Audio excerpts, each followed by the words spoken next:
Expectancy violations theory. Expectancy violations theory (EVT) is a theory of communication that analyzes how individuals respond to unanticipated violations of social norms and expectations. The theory was proposed by Judee K. Burgoon in the late 1970s and continued through the 1980s and 1990s as nonverbal expectancy violations theory, based on Burgoon's research studying proxemics. Burgoon's work initially analyzed individuals' allowances and expectations of personal distance and how responses to personal distance violations were influenced by the level of liking and relationship to the violators.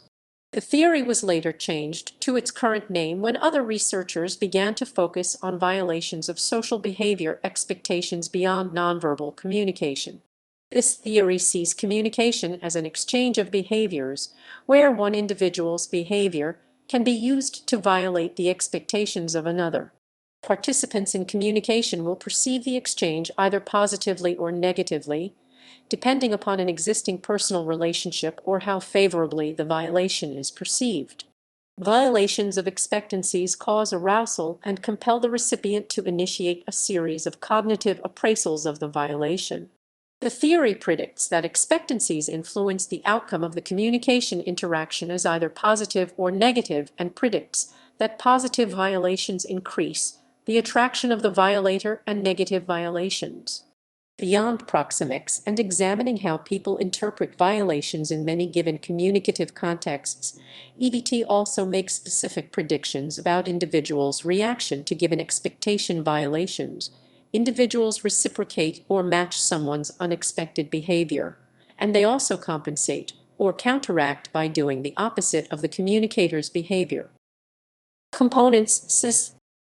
The EVT examines three main components in interpersonal communication situations: expectancies, communicator reward valence, and violation valence. Expectancy. Expectancy refers to what an individual anticipates will happen in a given situation. Expectancies are primarily based upon social norms and specific characteristics and idiosyncrasies of the communicators. Burgoon 1978 notes that people do not view others' behaviors as random. Rather, they have various expectations of how others should think and behave. EVT proposes that observation and interaction with others leads to expectancies. The two types of expectancies noted are predictive and prescriptive. Predictive expectations are behaviors we expect to see because they are the most typical, Hauser, 2005, and vary across cultures. They let people know what to expect based upon what typically occurs within the context of a particular environment and relationship. For example, a husband and wife may have an evening routine in which the husband always washes the dishes. If he were to ignore the dirty dishes one night, this might be seen as a predictive discrepancy. Prescriptive expectations, on the other hand, are based upon beliefs about what behaviors should be performed and what is needed and desired. Hauser, 2005. If a person walks into a police department to report a crime, the person will have an expectation that the police will file a report and follow up with an investigation. Judee Burgoon and Gerald Hale categorize existing expectations into two types based on the process of interaction: pre-interactional and interactional expectations.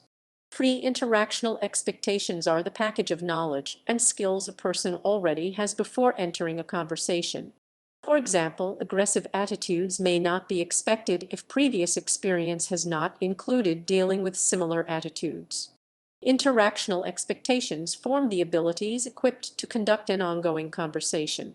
Proper reactions and nodding to show listening behaviors are expected in a conversation. When the theory was first proposed, EVT identified three factors which influence a person's expectations: interactant variables, environmental variables, and variables related to the nature of the interaction.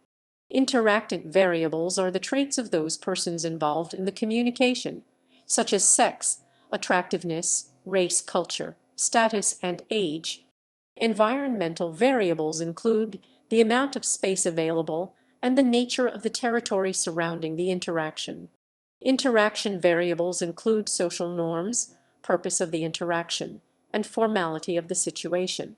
These factors later evolved into communicator characteristics, relational characteristics, and context.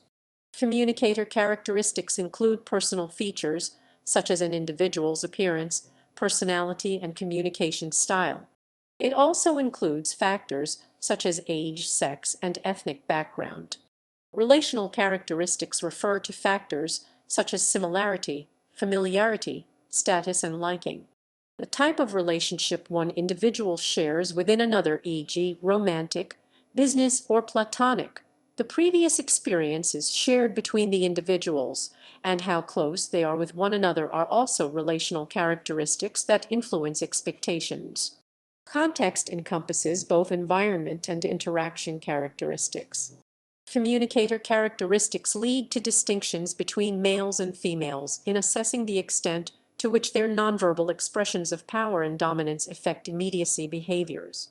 Immediacy cues such as conversational distance, lean, body orientation, gaze, and touch may differ between the genders as they create psychological closeness or distance between the interactants. Behavioral expectations may also shift depending on the environment one is experiencing. For example, a visit to a church will produce different expectations than a social function. The expected violations will therefore be altered. Similarly, expectations differ based on culture. In Europe, one may expect to be greeted with 3 kisses on alternating cheeks, but this is not the case in the United States. Communicator reward valence. The communicator reward valence is an evaluation one makes about the person who committed a violation of expectancy. M. Griffin summarizes the concept behind communicator reward valence as the sum of positive and negative attributes brought to the encounter plus the potential to reward or punish in the future. The social exchange theory explains that individuals seek to reward some and seek to avoid punishing others. When one individual interacts with another, Burgoon believes he or she will assess the positive and negative attributes that person brings to the encounter. If the person has the ability to reward or punish the receiver in the future, then the person has a positive reward valence. Rewards simply refer to the person's ability to provide a want or need. It can be represented by several features, such as communicators with high social class, reputation, knowledge, positive emotional support, physical attractiveness, and so on. The term communicator reward valence is used to describe the results of this assessment. For example, people will feel encouraged during conversation when the listener is nodding, making eye contact, and responding actively. Conversely, if the listener is avoiding eye contact, yawning, and texting, it is implied that they have no interest in the interaction, and the speaker may feel violated. The deviation of expectations does not always yield negative results, which depends on the degree of reward held by the reward communicator. An action might be viewed as positive by a high reward communicator, as the same action might be seen as negative by a lower reward communicator. When examining the context, relationship, and communicator's characteristics in a given encounter, individuals will arrive at an expectation for how that person should behave. Changing even one of these expectancy variables may lead to a different expectation. For example, in different cultures, directly looking into a speaker's eyes, especially in a personal conversation, can represent distinct meanings. Violation valence. Behavior violations arouse and distract, calling attention to the qualities of the violator and the relationship between the interactants. A key component of EVT is the notion of violation valence, or the association the receiver places on the behavior violation. A violetee's response to an expectancy violation can be positive or negative, and is dependent on 2 conditions: positive or negative interpretation of the behavior, and the nature rewardingness of the violator. Rewardingness of the violator is evaluated through many categories: attractiveness, prestige, ability to provide resources, or associated relationship. For instance, a violation of one's personal distance might have more positive valence if committed by a wealthy, powerful, physically appealing member of the opposite sex than a filthy, poor homeless person with foul breath. The evaluation of the violation is based upon the relationship between the particular behavior and the valence of the actor. A person's pre-interactional expectancies, especially personal attributes, may cause a perceiver to evaluate the communication behavior of a target differently in terms of assigning positive and negative valenced expectancies. Another perspective of violation valence is that the perceived positive or negative value assigned to a breach of expectations is inconsequential of who the violator is. This perspective places much greater weight on the act of the breach itself than the violator. Arousal. Expectancy violations refer to actions which are noticeably discrepant from an expectancy and are classified as outside the range of expectancy. The term arousal value is used to describe the consequences of deviations from expectations. When individuals' expectations are violated, their interests or attentions are aroused. When arousal occurs, one's interest or attention to the deviation increases, resulting in less attention paid to the message and more attention to the source of the arousal. There are two kinds of arousals. Cognitive arousal is an idea that people will be mentally aware of the violation. Physical occurs when people have body actions and behaviors in response to the deviations from their expectations. For example, when one experiences physical arousal, he or she chooses to move out of the physical space, keep the distance with other conversationalists, or stretch his or her body. Beth Lepore and Judee Burgoon researched to examine physical arousal in conversation. The result shows that after participants report their cognitive arousal, physically speaking, their heart rate decreases and pulse volume increase. Threat threshold. The occurrence of arousal is aligned with threats. Burgoon introduced the term threat threshold to explain that people have different levels of tolerance about distinct violations. The threat threshold is high when people feel good even if they keep a very close distance with the violator, whereas people with low threat threshold will be sensitive and uncomfortable about the closeness of distance with the violator. Theoretical assumptions and viewpoints. Propositions, positions. After assessing expectancy, violation valence, and communicator reward valence of a given situation, it becomes possible to make rather specific predictions about whether the individual who perceived the violation will reciprocate or compensate the behavior in question. Guerrero and Burgoon noticed that predictable patterns develop when considering reward valence and violation valence together. Specifically, if the violation valence is perceived as positive and the communicator reward valence is also perceived as positive, the theory predicts individuals will reciprocate the positive behavior. Similarly, if one perceives the violation valence as negative and the communicator reward valence as negative, the theory again predicts that one will reciprocate the negative behavior. Thus, if a disliked coworker is grouchy and unpleasant, people will likely reciprocate and be unpleasant in return. Conversely, if one perceives a negative violation valence but views the communicator reward valence as positive, it is likely that the person will compensate for his or her partner's negative behavior. For example, imagine a supervisor appears sullen and throws a stack of papers in front of an employee. Rather than grunt back, EVT predicts that the employee will compensate for the boss's negativity, perhaps by asking if everything is okay. More difficult to predict, however, is the situation in which a person who is viewed unfavorably violates another with positive behavior. In this situation, the receiver may reciprocate, giving the person the benefit of the doubt. The assumptions discussed thus far can be summarized into 6 major propositions posited by EVT. People develop expectations about verbal and nonverbal communication behavior from other people.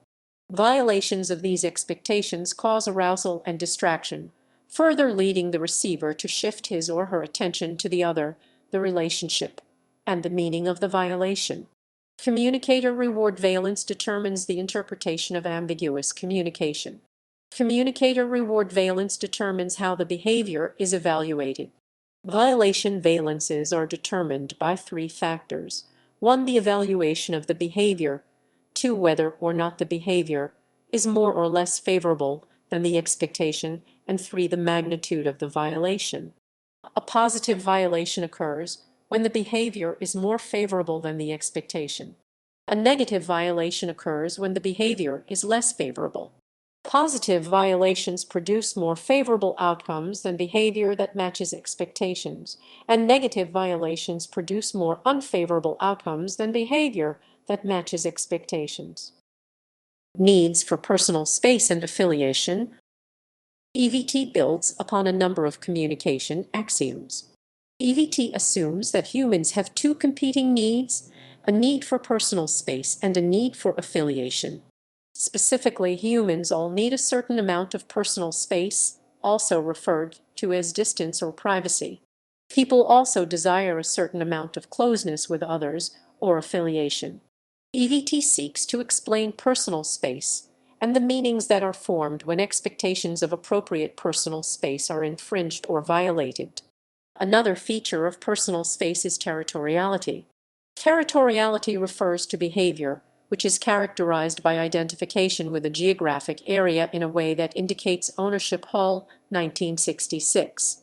In humans, territoriality refers to an individual's sense of ownership over physical items, space, objects, or ideas, and defensive behavior in response to territorial invasions.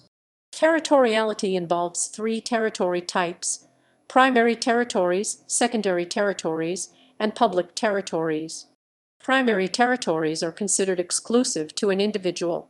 Secondary territories are objects, spaces, or places which can be claimed temporarily. Hall, 1966, but are neither central to the individual's life nor are exclusively owned. Public territories are available to almost anyone for temporary ownership. Territoriality is frequently accompanied by prevention and reaction. When an individual perceives one of their needs has been compromised, EVT predicts that they will react. For instance, when an offensive violation occurs, the individual tends to react as though protecting their territory. Proxemics. EVT offers an opportunity to study how individuals communicate through personal space. This part of the theory explains the notion of personal space and our reactions to others who appear to violate our sense of personal space. What we define as personal space, however, varies from culture to culture and from person to person. The success or failure of violations are linked to perceived attraction, credibility, influence, and involvement. The context and purpose of interaction are relevant, as are the communicator characteristics of gender, relationships, status, social class, ethnicity, and culture. When it comes to different interactions between people, what each person expects out of the interaction will influence their individual willingness to risk violation. If a person feels comfortable in a situation, they are more likely to risk violation and in turn will be rewarded for it. Introduced by Edward Hall in 1966, proxemics deals with the amount of distance between people as they interact with one another. Spatial distance during an interaction can be an indication of what type of relationship exists between the people involved. There are 4 different personal zones defined by Hall. These zones include intimate distance, 0-18 inches. This distance is for close, intimate encounters. Normally core family, close friends, lovers, or pets. People will normally share a unique level of comfort with one another. Personal distance, 18 inches 4 feet, reserved for conversations with friends, extended family, associates, and group discussions. The personal distance will give each person more space compared with the intimate distance, but is still close enough to involve touching one another. Social distance, 10 feet. This distance is reserved for newly formed groups and new acquaintances and colleagues one may have just met. People generally do not engage physically with one another within this section. Public distance, 10 feet to infinity, reserved for a public setting with large audiences, strangers, speeches, and theaters. Many different cultures are influenced by proxemics in different ways and respond differently to the same situation. In some cultures, Those who have not formed close relationships may greet each other with kisses on the cheek, engaging one another well within the intimate range of proxemics. In other cultures, a custom greeting is a handshake, which maintains a physical separation, but is well within personal distance. Across the proxemic zones, actions can be interpreted differently among different cultures. For example, Japanese people do not address others by their first names unless they have been given permission. Calling someone by their first name in Japan without permission is considered an insult. In the Japanese culture, they address people using their last name and san, which is equivalent to Mr., Mrs., and ms in the English language. The way Japanese people address each other is an example of a verbal proxemic zone. A Japanese person allowing another to call them by their first name is an example of intimate distance because this is a privilege extended only someone very close to them. Applications. Interpersonal communication. It is important to note that EVT can apply to both non-relational interaction and close relationships. In 1998, more than 20 years after the theory was first published, several studies were conducted to catalog the types of expectancy violations commonly found in close relationships. Participants in friendships and romantic relationships were asked to think about the last time their friend or partner did or said something unexpected. It was emphasized that the unexpected event could be either positive or negative. Participants reported events that had occurred on average 5 days earlier, suggesting that unexpected behaviors happen often in relationships. Some of the behaviors reported were relatively mundane, and others were quite serious. The outcome of the list was a list of 9 general categories of expectation violations that commonly occur in relationships. Support or confirmation is an act that provides social support in a particular time of need, such as sitting with a friend who is sick. Criticism or accusation is critical of the receiver and accuse the individual of an offense. These are violations because they are accusations not expected. An example is a ball player telling a teammate he should have caught the ball rather than supportively giving him or her a slap on the back and offering words of encouragement. Relationship intensification or escalation intensifies the commitment of the communicator. For instance, saying "I love you" signifies a deepening of a romantic relationship. Relationship de-escalation signifies a decrease in commitment of the communicator. An example might be spending more time apart. Relational transgressions are violations of the perceived rules of the relationship. Examples include having an affair, deception, or being disloyal. Acts of devotion are unexpected overtures that imply specialness in the relationship. Buying flowers for no particular occasion falls into this category. Acts of disregard show that the partner is unimportant. This could be as simple as excluding a partner or a friend from a collective activity.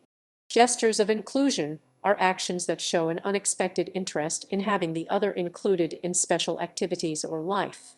Examples include invitations to spend a special holiday with someone, disclosure of personal information, or inviting the partner to meet one's family. Uncharacteristic relational behavior is unexpected action that is not consistent with the partner's perception of the relationship. A common example is one member of an opposite-sex friendship demanding a romantic relationship of the other. In later review of the studies, the support or confirmation category was inserted into acts of devotion and included another category, uncharacteristic social behavior.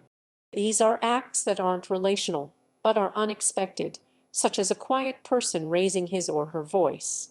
In terms of the response to expectancy violations, the sensitivity of expectancy violations varies from genders. Research found that women are less tolerant than men when their expectations are violated by negative behaviors, regardless of the types of violations, such as dishonesty and immorality. Friendship. Chip. Expectations with friends formulate over time and are usually brought together by a series of observations of behavior and predictions on how that friend will act in the future. When these expectations are violated, it often can be damaging and dangerous for a close friendship. It can cause an end to the friendship and bring a strong negative experience in that person's life. After time and experiences with that friend, we might suspect them to act consistently around me in the way they have always acted, that is, until a violation to this expectation takes place. For example, when they begin breaking promises or even acting in an inauthentic manner to impress others can have aversive consequences for close relationships. Cohen 2010. The fact is, we expect our friends to act in a social manner where they adhere to all of our personal rules we set in our minds. That includes being nice, kind, considerate, and refraining from any comment that puts another down. This is a part of the personal rules we set within ourselves with a personal friendship. While this might be an offense in one's eyes, it may not be offensive in the others.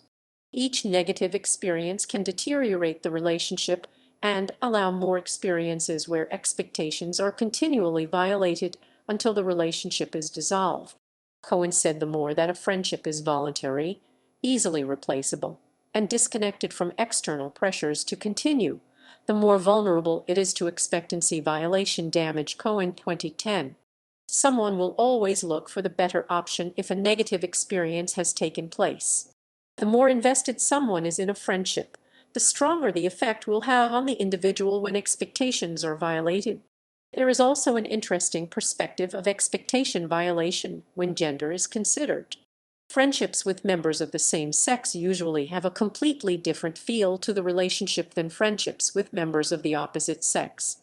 Women are generally less tolerant with members of the opposite sex when violations have taken place. Relationships over time, whether it be with the same sex or not, tend to fail when the other will fall away from the behaviors and norms that the other is used to. This can be shown with hostile attitudes, sharp comments, distancing away from the other, etc. Both parties are also capable of violating each other's expectations at the same time. It is not just one person in the relationship that perceives behavior as unusual. One can respond to a violation with another social violation, leaving the friendship in confusion of direction it is going. Family relationships, phubbing. Expectations and family relationships are prone to being violated via phubbing. Phubbing is a term coined. This violates expectations in family relationships when a younger individual is around an older adult. Travis Cadillac's article, An Investigation of Perceived Family, Phubbing Expectancy Violations, and Well-Being Among You as Older Adults reveals that older adults feel ignored and disrespected in situations where a younger family is phubbing. In this case, the younger individually unconsciously violate the older adult's expectations that stems from the adult's perception of social etiquette. Cadillac then called for further research in the future on how phubbing expectancy violations affect the well-being of older adults. Romantic relationships. Expectancy violations happen frequently in romantic relationships. In relationships, there is an unspoken expectation when interacting, and that is the significant other will give their full undivided attention when in the presence of their significant other. As the new generation evolves, we can see the face-to-face contact has changed. Unfortunately, with the access use of phones and social media, the attention of individuals has shifted to their devices and continues to become worse. News to become worse. News to become worse. News to become worse. With the access to many mobile devices, there has been an increase of lack of communication face-to-face. This has made it difficult for some relationships to grow and/or has created conflict because the expectation of attention has been shifted. Individuals expect conversational partners to be moderately involved in an interaction. Burgoon, Newton, Walther, and Biesler, 1989. Within existing relationships, partners rely on one another to show interest and immediacy in interactions. White, 2008. However, the presence of cell phones and the expectation to be constantly available, regardless of where the romantic relationship takes place, people are likely to have negative valence about cell phone usage if their demand of attention and intimacy are violated. The negative behaviors include texting, viewing news, and playing games. In addition, Large quantity of annoying cell phone usage during the date has great impact on romantic partners' negative valence towards the violated behaviors. However, Miller, Ott, and Kelly found that small amount of cell phone usage during date is acceptable, such as responding to a text message and quickly bringing attentiveness back to the date partner. The same behavior in different occasions and contexts is viewed differently in terms of the degree of valence. Research found that same behavior is viewed as more negative in a restaurant than at home, since people are more likely to have higher expectations for undivided attention during formal contexts. Using cell phone in formal dates will more negatively violate partners' expectations. Divided attention is acceptable in casual contexts, therefore, the degree of expectancy violations is low under a hanging out context. After expectation are violated in the romantic relationships, one may assume that an apology may fix expectations that were violated. However, that is not the case. In the article Apologies, Expectations and Violations, an analysis of confirmed and disconfirmed expectations for responses to apologies, Benjamin W. Chiles and Michael. In the article Forgiveness and Forgiving Communication in Dating Relationships, an expectancy investment explanation, Laura K. Guerrero and Guy F. Bachman found that high-quality relationships tend to forgive more than relationships with less investments. They tend to inflict hurt intentionally. Cell phone usage. Cell phone usage behaviors that do not contradict intimate moment are viewed as positive violations, including sharing interesting messages and playing online games together. People have less negative valence on cell phone usage if they gain more reward from the behaviors. Research also found the most common response to the violated cell phone usage is to do nothing. However, people have different reactions to the violations under different stages of romantic relationships. In the early stage of dating, people are more likely to respond by indirect messages and silence, while there are direct verbal responses when expectations are violated in established relationships. Sexual resistance. Sexual resistance is viewed as a typical expectancy violation in romantic relationships. In 2003, Bevan used EVT to evaluate the impact of sexual resistance on close relationships. The research focused on two considerations: relational contexts and directness of the messages.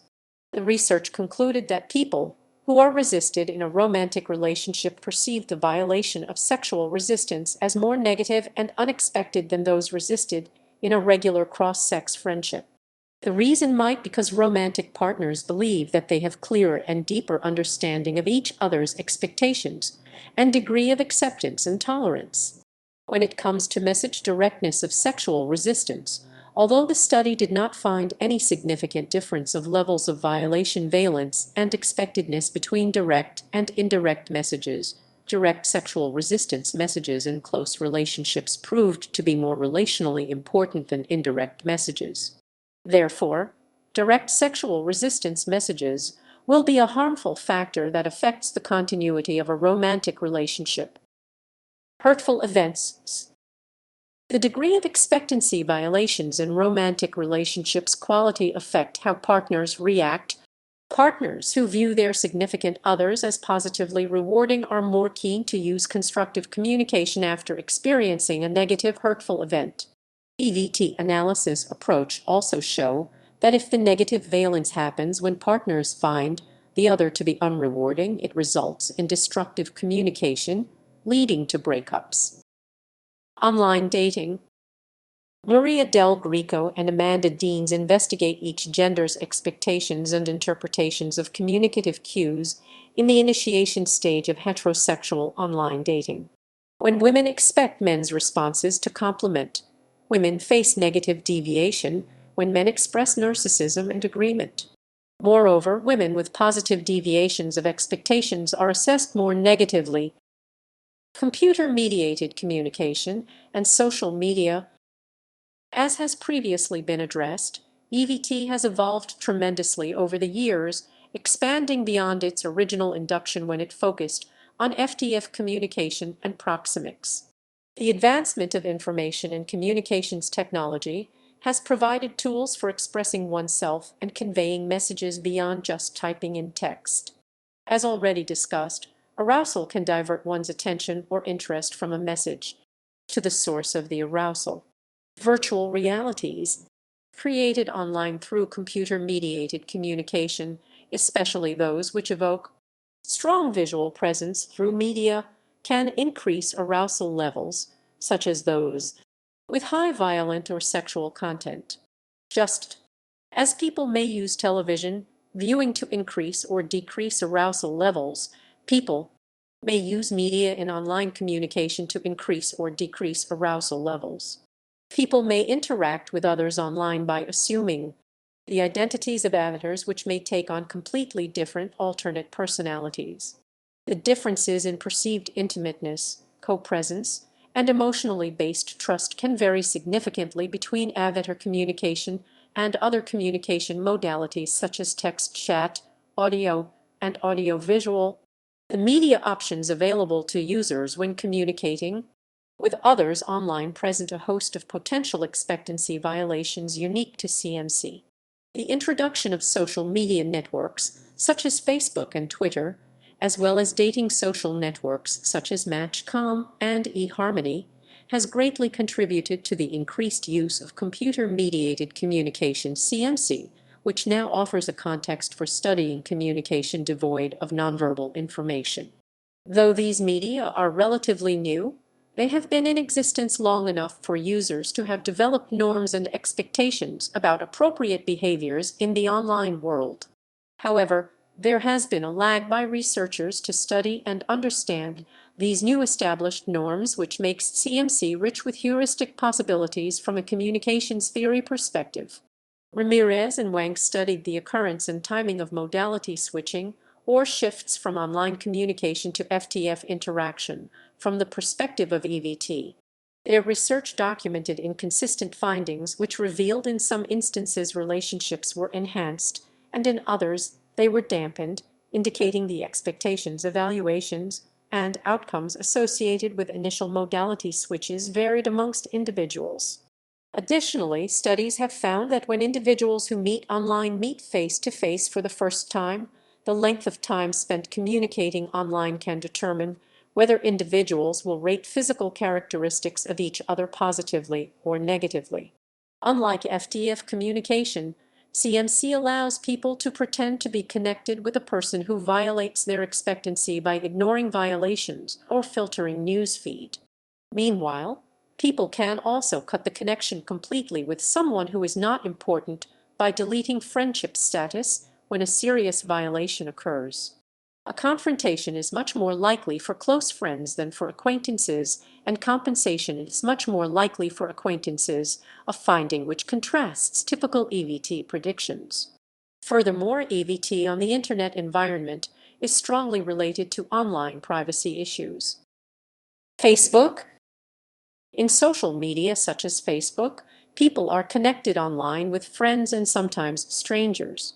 Norm violations on Facebook may include too many status updates, overly emotional status updates or wall posts, heated interactions, name calling through Facebook's public features, and tags on posts or pictures that might reflect negatively on an individual.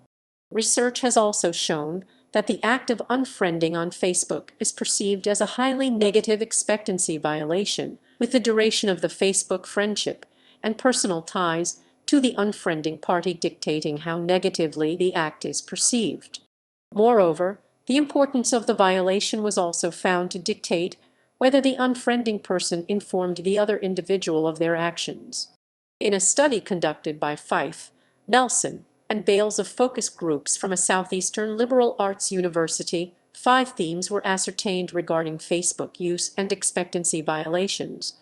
Don't stalk, and when you do, don't talk about it. Though an understanding exists among Facebook participants that users will use the site to keep track of the behavior of others in a number of ways, excessive monitoring is likely to be perceived as an expectancy violation. Don't embarrass me with bad pictures or pictures. Users may have the ability to control which pictures they post on their own Facebook page. but they do not have the ability to control what others post. Posting and tagging unflattering pictures of others may create expectancy violations. Don't mess up my profile. Several participants expressed annoyance of others who alter their profiles, knowing that their alterations could be perceived negatively, though they did not mention changing their passwords or protecting themselves in other ways. Choose an appropriate forum for messages. Messages can be sent between Facebook participants through Facebook messages, which are not public, or wall postings, which can be viewed by anyone specified in the user's privacy controls. Posting messages which may be perceived as private, embarrassing, or inappropriate to a wall posting can create expectancy violations. Don't compete over number of friends. Facebook users maintain a running total of friends on their profile, which is viewable to others. Engaging in comparisons with others over this statistic can create expectancy violations. In 2010, Stutzman and Kramer-Duffield examined college undergraduates' motivations to have friends-only profiles on Facebook. Having a friends-only profile is a practical method to enhance privacy management on Facebook. The two authors made distinctions between intended audience, to whom one hopes to disclose the Facebook profile, and expected audience, a group of people by whom one thinks the Facebook profile has been viewed. The study indicated that expectancy violations were identified as instances where an expected audience was not jointly identified as an intended audience. Facebook networks were categorized into different levels: strong ties of family and intimate friends, weak ties comprising casual friends and campus acquaintances, and outsiders such as faculty or administrators. According to the study, expectancy violations by weak ties showed greater relevance to the establishment of a friends-only profile among college undergraduates compared to other Facebook network ties. Electronic mail. Email has become one of the most widely used methods of communication within organizations and workplaces. When discussing expectancy violations, with electronic email, just as with other modes of communication, a distinction must be made between inadvertent violations of norms and purposeful violations, referred to as flaming. Flaming, flaming, flaming is defined as hostile and aggressive interactions via text-based CMC. One form of expectancy violation in email is the length of time between the sending of the initial email and the receiver's reply. Communicator reward valence plays a large part in how expectancy violations are handled in email communications. In computer-mediated communication, people have expectations to others' online behaviors based on individual identity. In online contexts, violations are not simply assessed as positive or negative. Some violations are ambiguous, such as email response latency. In 2017, Nichols and Rice stated that when deviation is ambiguous, the communicator's reward value will mediate the perceptions of the deviation. Chronemic studies on email have shown that in organizations, responder status played a large part in how individuals reacted to various lapses in response to the previously sent email. Long pauses between responses for high-status responders produced positive expectancy violation valence, and long pauses from low-status responders produced a negative expectancy violation valence. However, in the case of job interviews, long pauses between email for high-status candidates reflected negatively on their reviews. Expectations for email recipients to respond within a normative time limit illustrate the medium's capacity for expectancy violations to occur. Academic environment. Teacher anger. McPherson, Kearney, and Plax examined teacher anger in college classrooms through the lens of norm violations. Naturally, teachers will become frustrated and angry with students in classrooms from time to time. How teachers express themselves and convey those emotions will determine how students respond and interpret those emotional demonstrations. The students judged the appropriateness of teachers' anger in classrooms in the modal expressions of distributive aggression, passive aggression, integrative assertion, and non-assertive denial. Students rated the aggressive expressions as highly intense, destructive, and inappropriate or non-normative, including such behaviors as sarcasm or put-downs most. Frequently cited, verbal abuse, rude and condescending behaviors toward students, and acts intended to demoralize students. The students described assertive displays as appropriate and less intense.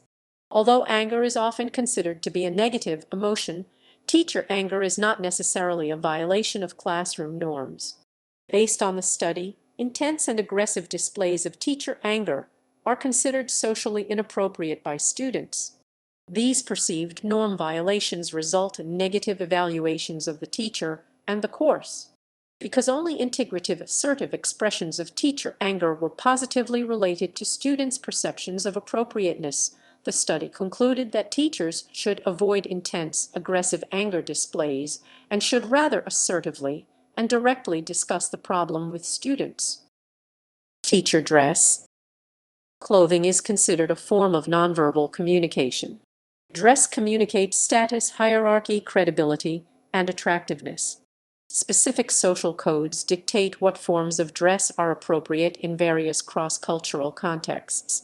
When individuals wear clothing that is deemed inappropriate for a given situation, or when an individual's clothing does not seem to match their perceived status or attractiveness, this can constitute an expectancy violation.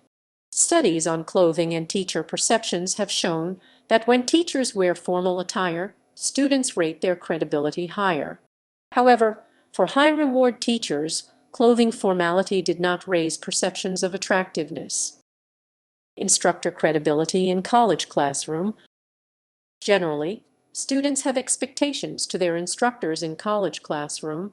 According to Seidlinger and Bolin, students might be dissatisfied about instructors who talk a lot during class. After they did the research about the compulsive communication and communication satisfaction, they concluded that if an instructor is evaluated as credible by the students, his credibility decreases students' dissatisfaction despite of his talkativeness.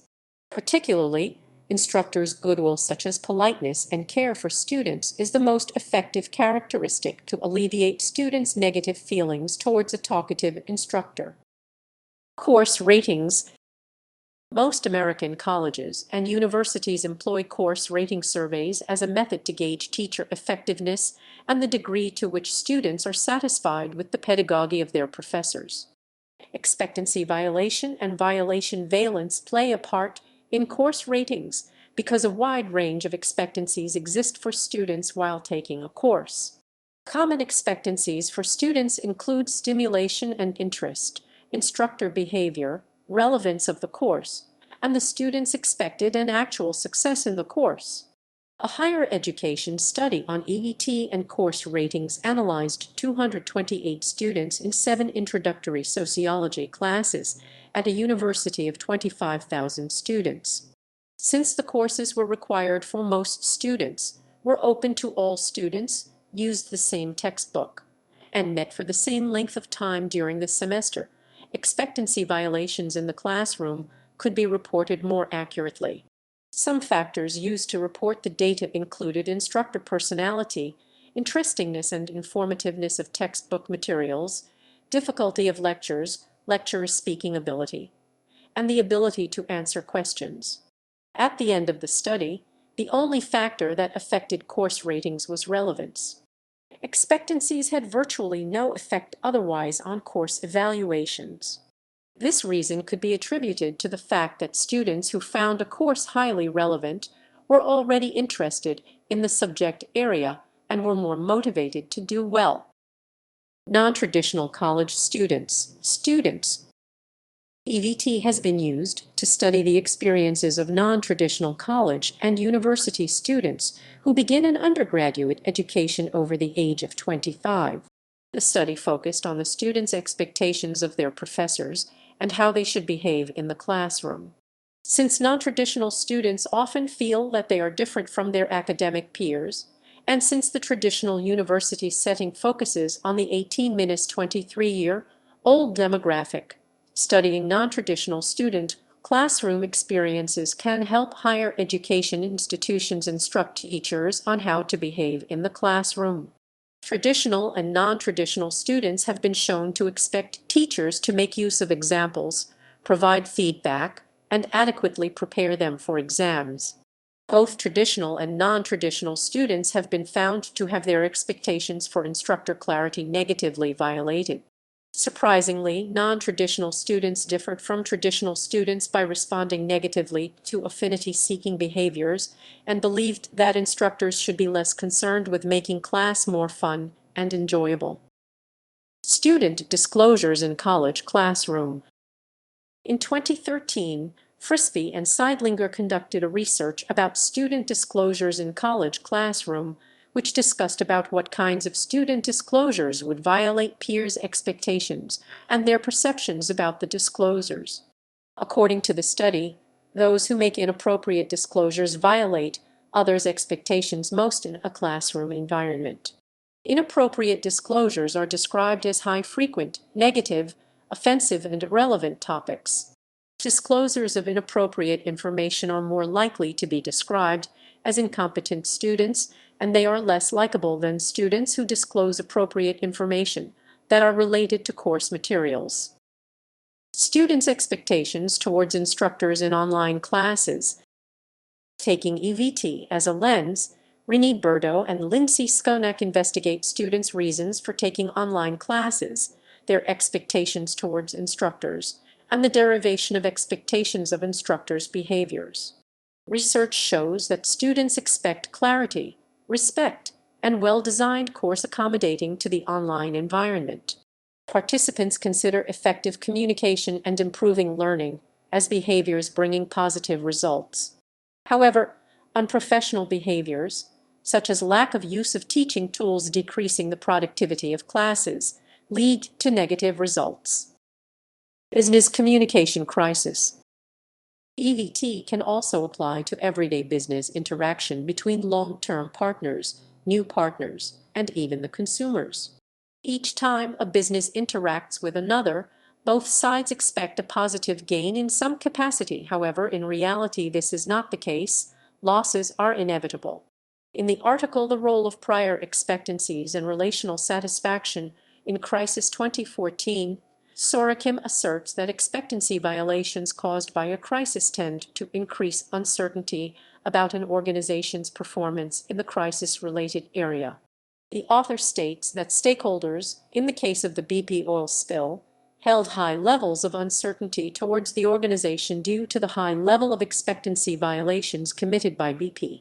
In the article How Does Corporate Reputation Affect Customer Loyalty in Corporate Crisis, Sabrina Helm and Julia Tolstorff found that firms with greater reputation and customer loyalty are set to high expectations by the public and tend to suffer more loss in profits in the event of a crisis, while firms with low reputations suffer minor.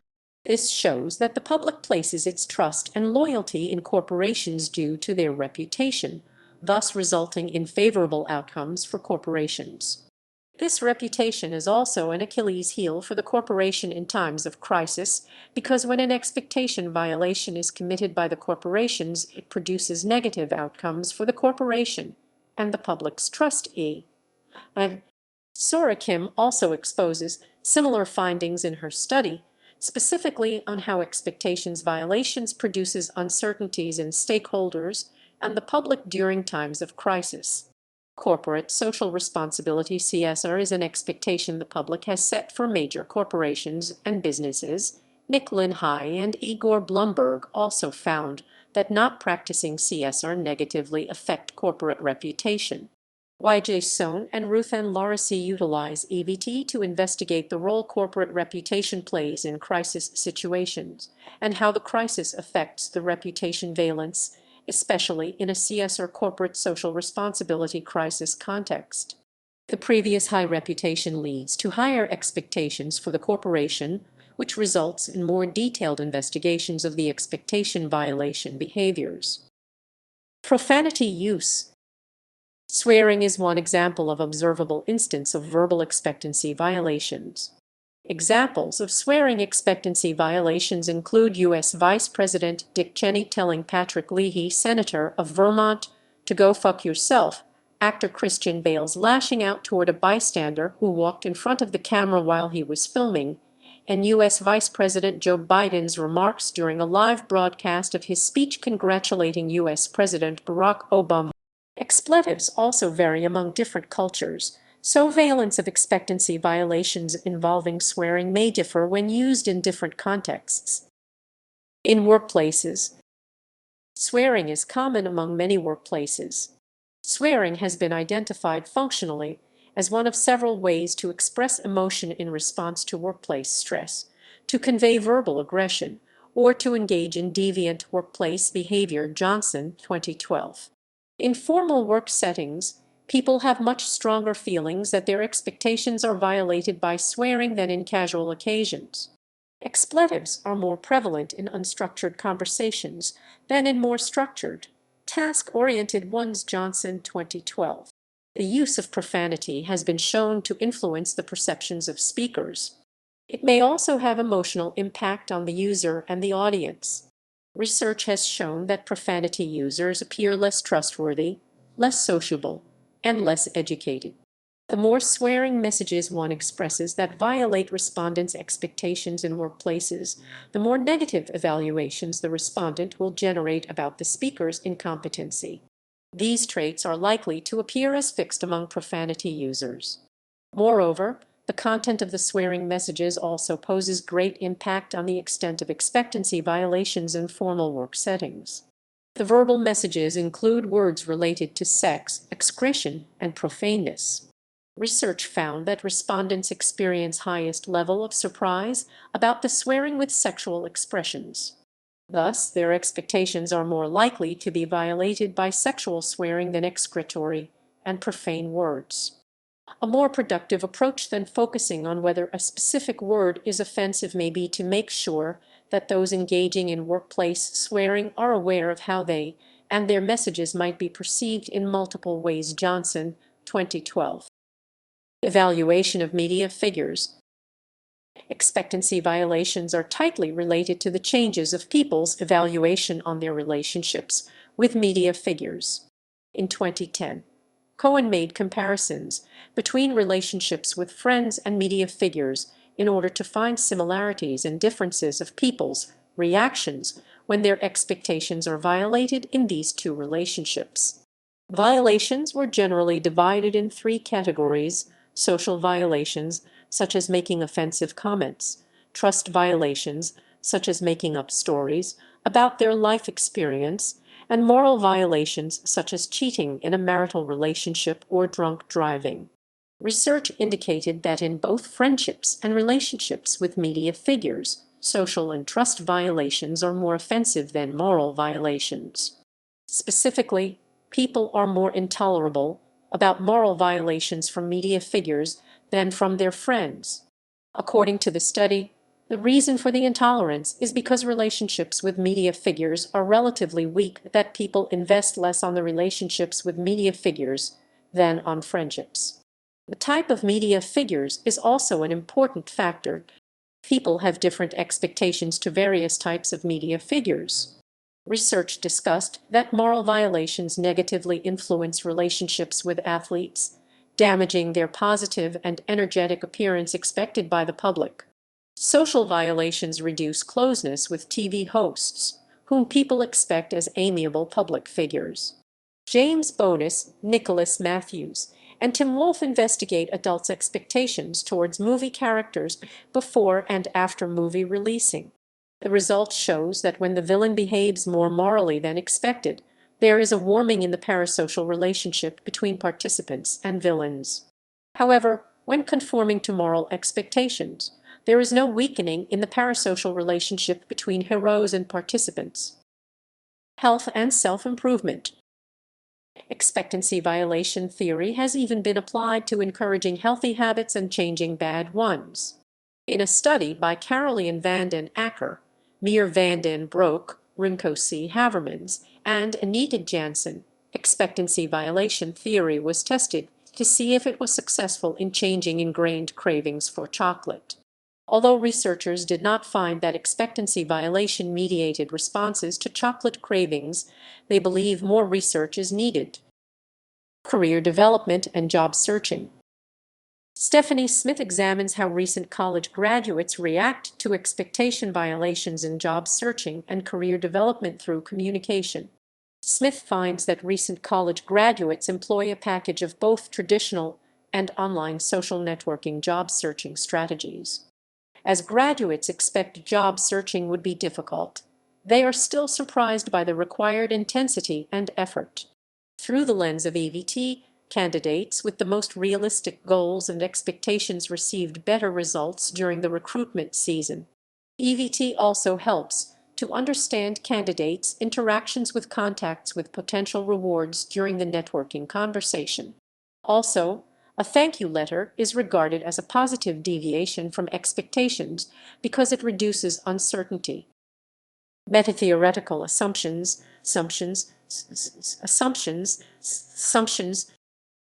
ontological assumptions. EVT assumes that humans have a certain degree of free will.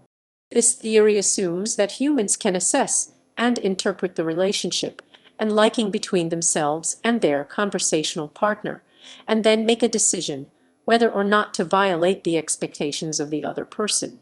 The theory holds that this decision depends on what outcome they would like to achieve. This assumption is based on the interaction position. The interaction position is based on a person's initial stance toward an interaction as determined by a blend of personal requirements, expectations, and desires (RED). These RED factors meld into our interaction position of what's needed, anticipated, and preferred. Epistemological assumptions. EVT assumes that there are norms for all communication activities, and if these norms are violated, there will be specific, predictable outcomes. EVT does not fully account for the overwhelming prevalence of reciprocity that has been found in interpersonal interactions.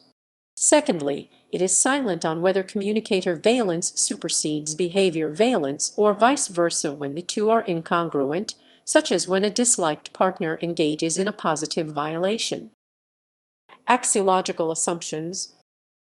This theory seeks to be value neutral as supporting studies have been conducted empirically and sought to objectively describe how humans react when their expectations are violated. Critique. Predictability and testability. EVT has undergone scrutiny for its attempt to provide a covering law for certain aspects of interpersonal communication. Some critics of EVT believe most interactions between individuals are extremely complex, and there are many contingencies to consider within the theory. This makes the prediction of behavioral outcomes of a particular situation virtually impossible to consistently predict. Another critique of the theory is the assumption that expectancy violations are mostly highly consequential acts, negative in nature, and cause uncertainty to increase between communicators. In actuality, research shows expectancy violations vary in frequency, seriousness, and valence. While it is true that many expectancy violations carry a negative valence, numerous are positive and actually reduce uncertainty because they provide additional information within the parameters of the particular relationship, context, and communicators. A first look at communication. Emery Griffin, the author of A First Look at Communication Theory, analyzed unpredictability in EVT.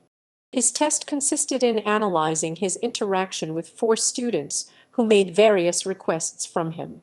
The students were given the pseudonyms Andre, Belinda, Charlie, and Dawn. They start with the letters A, B, C, and D to represent the increasing distance between them and Griffin when making their requests. Andre needed the author's endorsement for a graduate scholarship and spoke to him from an intimate eyeball-to-eyeball distance. According to Burgoon's early model, Andre made a mistake when he crossed Griffin's threat threshold. The physical and psychological discomfort the lecturer might feel could have hurt his cause.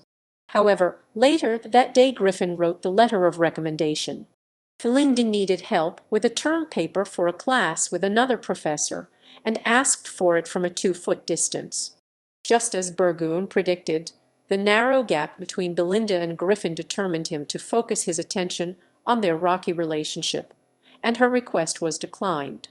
Charlie invited his lecturer to play water polo with other students, and he made the invitation from the right distance of 7 feet, just outside the range of interaction Griffin anticipated.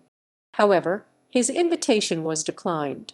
Dawn launched an invitation to Griffin to eat lunch together the next day, and she did this from across the room. According to the nonverbal expectancy violations model, launching an invitation from across the room would guarantee a poor response, but this time the invitation was successful. Griffin's attempt to apply Burgoon's original model to conversational distance between him and his students didn't meet with much success. The theoretical scoreboard read: Nonverbal expectancy violations model 1, model 1, model 1, model 1. Unpredicted random behavior 3. However, when Griffin applied the revised EVT standards on his responses to the proxemic violations of Andre, Belinda, Charlie, and Dawn, the scorecard shows 4 hits and no misses. Related theories. Because EVT is socio-psychological in nature and focuses on social codes in both intrapersonal and interpersonal communication, it is closely related to communication theories such as cognitive dissonance and uncertainty reduction theory. Recently, this theory has undergone some reconstitution by Burgoon and her colleagues, and has resulted in a newly proposed theory known as interaction adaptation theory, which is a more comprehensive explanation of adaptation in interpersonal interaction. As mentioned above, EVT has strong roots in uncertainty reduction theory. The relationship between violation behavior and the level of uncertainty is under study. Research indicates that violations differ in their impact on uncertainty.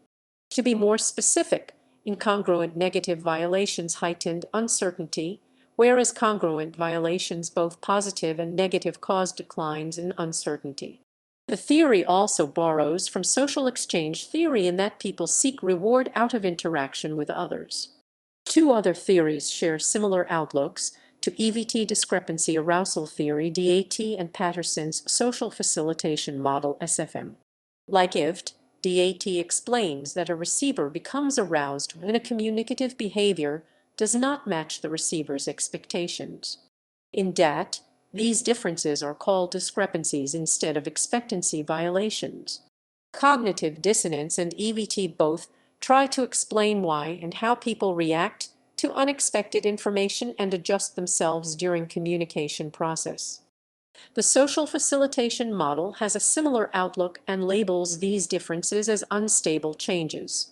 A key difference between the theories lies in the receiver's arousal level. Both DAT and SFM maintain that the receiver experiences a physiological response, whereas EVT focuses on the attention shift of the receiver. EVT posits that expectancy violations occur frequently and are not always as serious as perceived through the lenses of other theories. Anxiety/uncertainty management theory is the uncertainty and anxiety people have towards each other relating to EVT. This anxiety and uncertainty can differ between cultures. Causing a violation, for example, violating someone's personal distance or communicating ineffectively, can cause uncertainty and anxiety. The popularity of computer-mediated communication (CMC) as means of conducting task-oriented and socially oriented interactions is a part of the social information processing SIP theory. Coined by Joseph Walther, the theory explores CMC ability to fulfill many of the same functions as the more traditional forms of interaction, especially face-to-face FTF interaction. SIP can be used in conjunction with EVT to examine interpersonal and hyperpersonal relationships established through CMC. Further use and development of the theory. The concept of social norms marketing follows expectancy violation in that it is based upon the notion that messages containing facts that vary from perception of the norm will create a positive expectancy violation.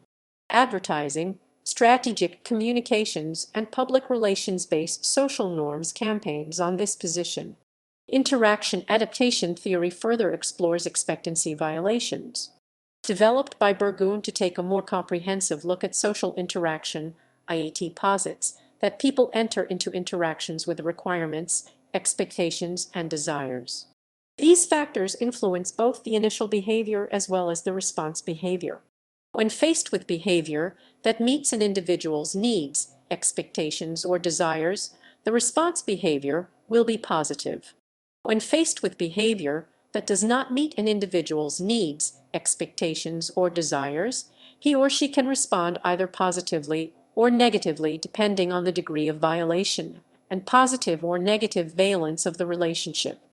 Expectancies exert significant influence on people's interaction patterns, on their impressions of one another, and on the outcomes of their interactions.